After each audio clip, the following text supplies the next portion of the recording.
بہکتے ہیں آنسو، نہ تھمتے ہیں نالے، نہ شام کا رکتے وقت ہے ہیں آنسو، اور نہ تھمتے ہیں نالے، دل بھی کچھ اداس ہے کیسے کوئی اور طبیعت بھی کچھ ناساز ہے۔ محبت چھپا لے، کہوں کیسے لیکن میں یہاں کوئی۔ موجود ہوں آپ کے ساتھ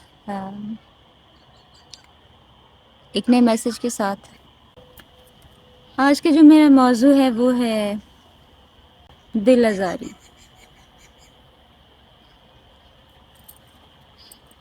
مچھر بہت زیادہ ہے یہاں پہ، بہت کاٹ رہا ہے۔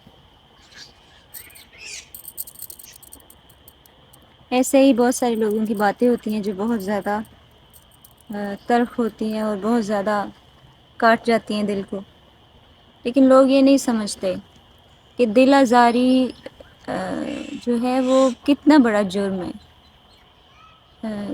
کتنی بڑی سزا ہے اس کی۔ لوگ سمجھتے ہی نہیں اس بات کو کہ دل آزاری کسی کی، یہ جو ہم بغیر کسی تحقیق کے، بغیر کسی سوچ سمجھ کے کسی پہ الزام لگا دیتے ہیں اور جو مرضی بول دیتے ہیں، اس نے وہ کچھ کیا بھی ہے یا نہیں کیا، ہم لوگ الزام تراشی کرنے میں دیر نہیں کرتے۔ ہم یہ نہیں سوچتے کہ یہ چھوٹی چھوٹی چیزیں کس قدر سنگین نتائج پیدا کر سکتی ہیں۔ اور ہمارے آج کے ماحول میں، آج کے دور میں جو گھروں میں جو ایک برکت کی کمی ہے، وہ برکت کی کمی بیسیکلی انہی وجوہات کی بنا پہ ہے جو ہم ایک دوسرے کی دل آزاری کرتے ہیں۔ جو چھوٹی چھوٹی چیزیں ہم کسی کا دل توڑنے میں کرتے ہیں، کسی کی ٹانگ کھینچتے ہیں، کسی کو چاہتے ہیں کہ وہ ہمیں نظر ہی نہ آئے کسی مقام پہ، یا وہ ہمیں سامنے ہی نظر نہ آئے، یا اس طرح کی بہت ساری اور چیزیں، بہت سارے گھروں میں یہ چیزیں ہوتی ہیں۔ لیگ پولنگ جسے کہتے ہیں، اس کے لیے بہت سارے حربے خواتین استعمال کرتی ہیں، کسی کا امیج خراب کرنے کے لیے، کسی کو جھوٹا قرار دینے کے لیے، اور کسی کو برا، کسی کا امیج خراب کرنے کے لیے۔ یہ جو چھوٹی چھوٹی چیزیں ہم کرتے رہتے ہیں اور وہ اگلے بندے نے نہیں کی ہوتی، لیکن آپ یہ کر رہے ہوتے ہیں کہ پتہ نہیں اس کا یہ کرنے سے، اس کا امیج خراب کرنے سے اپنی پوزیشن مضبوط کر لیں گے ہم، اور کامیابی ہمیں مل جائے گی، اور فلاں بندہ ہمارے ہاتھ میں آ جائے گا، ہماری مٹھی میں آ جائے گا، اور وہ دوسرے کی بات نہیں سنے گا اور وہ ہار جائے گا۔ تو ایسا نہیں ہوتا۔ جیت ہمیشہ سچ کی ہوتی ہے، جھوٹ کبھی نہیں جیتتا۔ جھوٹ وقتی طور پہ ضرور جیت جاتا ہے۔ وہ واصف صاحب کہتے ہیں کہ جہاں بہت سارا جھوٹ ہو وہاں سچ تھوڑا پیچھے رہ جاتا ہے، لیکن سچ دبتا نہیں ہے۔ وہ جب بھی کھلتا ہے تو حقیقتیں آشکار ہو جاتی ہیں، اور آپ کا جھوٹ کے پیر نہیں ہوتے، وہ جب بھی کھلے پھر آپ بے پردہ ہو جاتے ہیں۔ آپ 10 سال بھی اس جھوٹ کو چھپا کے رکھیں، کسی کے امیج کو خراب کرنے کے لیے بولے گئے جھوٹ کا جب بھی پردہ کھلے گا، تب ہی اس کا کیریکٹر صاف ہو جائے گا، تب ہی وہ ان تمام تہمات سے جو اس پہ لگائی گئی ہیں آزاد ہو جائے گا۔ لیکن پھر آپ آزاد نہیں ہوں گے، نہ اللہ کے گھر، نہ بندے کے گھر۔ تو کوشش کیا کریں کہ دل آزاری سے اجتناب کریں، اور کوئی ضرورت نہیں ہے جھوٹ بولنے کی، کوئی ضرورت نہیں ہے کسی کی ٹانگ کھینچنے کی، کیونکہ ان تمام چیزوں سے آپ کو کوئی کامیابی حاصل نہیں ہوگی، آپ کو کچھ حاصل نہیں ہوگا ان چیزوں سے۔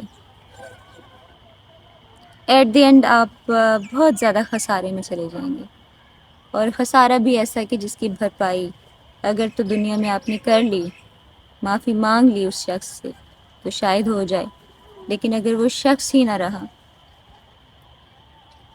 تو، یا آپ کو احساس ہی نہ ہوا کہ ہم نے کچھ غلط کیا، تو پھر اس کی کوئی معافی نہیں ہے، پھر اس کی کوئی توبہ بھی نہیں ہے۔ کہ جس نے معاف کرنا ہے وہی نہیں ہے، تو پھر آپ نے کس سے معافی مانگنی ہے اور اللہ سے کیسے معافی مانگنی ہے؟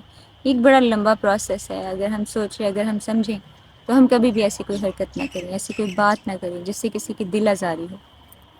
تو آج کا میرا میسج یہی ہے کہ دوسروں کی دل آزاری سے گریز کریں اور خندہ پیشانی سے، خوش دلی سے دوسروں کو قبول کریں.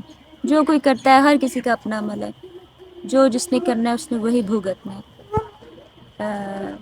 کسی نے کسی کی قبر میں نہیں جانا، سب نے اپنی اپنی قبر میں جانا. سو اپنے آپ کو صاف رکھنے کی کوشش کیا کریں، اپنے آپ کو بہتر کرنے کی کوشش کیا کریں اور کوشش کیا کریں کہ برائیوں سے دور رہیں. اور سب سے بڑی چیز کہ سچ بولا کریں اور جھوٹ سے پرہیز کیا کریں، کیونکہ یہ جھوٹ ہی ہے جو تمام برائی کی جڑ ہے. اس جھوٹ کے سہارے ہی ہم نے برائی کرنی ہوتی ہے. تو اس سے پرہیز کریں. اور مسلمان ہیں تو پھر تو لازمی بات ہے کہ یہ ہمیں اس بات پہ غور کرنا چاہیے، سوچنا چاہیے کہ ایز مسلم ہمارے کیا فرائض ہیں اور ہمارے کیا حقوق ہیں. تو امید ہے کوئی میری بات سننے والا کوئی ایسا ہوگا جو اس بات سے ایگری کرے گا اور سمجھے گا، اور میں بھی اس بات سے کسی کے گھر میں بہتری ہو سکے، کوئی اس چیز سے واقعی باز آ جائے اور اپنے گھر کو بہتر کر سکے. ابھی فی الحال مجھے دیجیے اجازت، کیونکہ ابھی اندھیرا ہو رہا ہے، شام ہو رہی ہے اور میں اب اپنے گھر جا رہی ہوں. گھر قریب ہی ہے، یہ بالکل ساتھ. آپ سے بات چیت کرنے کے لیے مجھے پرسکون جگہ کی ضرورت ہوتی ہے، تو پھر میں یہاں آتی ہوں تاکہ میں آپ سے پرسکون طریقے سے بات کر سکوں. لیکن پھر بھی آمد و رفت جاری رہتی ہے، کوئی نہ کوئی آتا کوئی نہ کوئی جاتا رہتا ہے. تو چلیں ملتے ہیں کسی اور ویڈیو میں، تب تک اپنا خیال رکھیے گا اور مجھے دعا میں یاد رکھیے گا. اللہ حافظ.